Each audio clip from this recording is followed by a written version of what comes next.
Hello साथियों, SST UP TET के लिए आज फिर हम एक महत्वपूर्ण वीडियो लेकर आए हैं आपके साथ। चलिए वीडियो की शुरुआत करते हैं।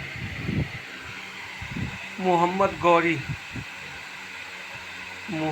गौरी अफ़गानिस्तान के गोर नामक स्थान का था।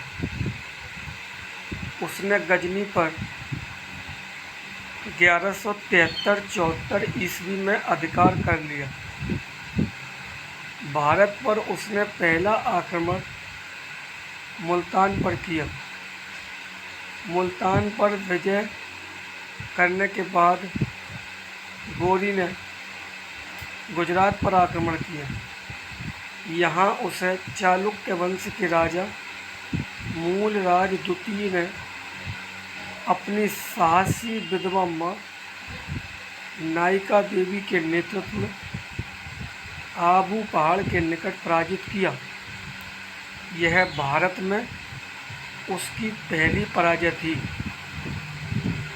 इस पराजय के बाद गौरी ने अपने आक्रमण का मार्ग बदला। उसने पंजाब पर आक्रमण शुरू किया। 1190 ईस्वी तक उसने संपूर्ण पंजाब को जीत लिया। पंजाब जीतने के बाद उसके राज्य की सीमाएं दिल्ली और अजमेर के शासक पृथ्वीराज चौहान के राज्य से मिलने लगी।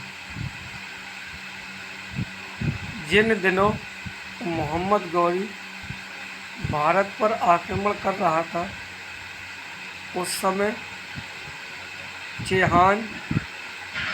चहमान वंश के राजा पृथ्वीराज चौहान भी अपने राज्य का विस्तार करने में लगे हुए थे। उन्होंने कई राजपूत शासकों को पराजित किया। इनमें चंदेल शासक परमादिदेव भी था। तराइन का युद्ध मोहम्मद गौरी तथा पृथ्वीराज चौहान के मध्य पहला युद्ध तराइन के मैदान में 1191 में हुआ। इस युद्ध में मोहम्मद गौरी की हार हुई और वह जान बचाकर भाग गया।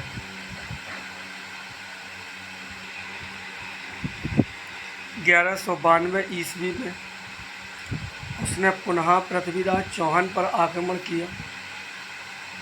दोनों के बीच एक बार पुनः तराइन के मैदान में भीषण युद्ध हुआ। इस बार पृथ्वीराज चौहान की हार हुई। पृथ्वीराज चौहान को बंदी बना लिया गया। पृथ्वीराज चौहान को पराजित करने के बाद मोहम्मद गौरी ने 1194 ईस्वी में कन्नौज के शासक जयचंद को चंदावर नामक स्थान पर पराजित किया।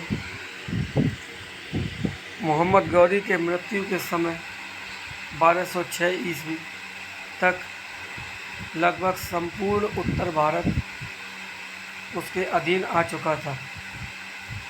मोहम्मद गौरी की मृत्यु 1206 ईस्वी में हो गई।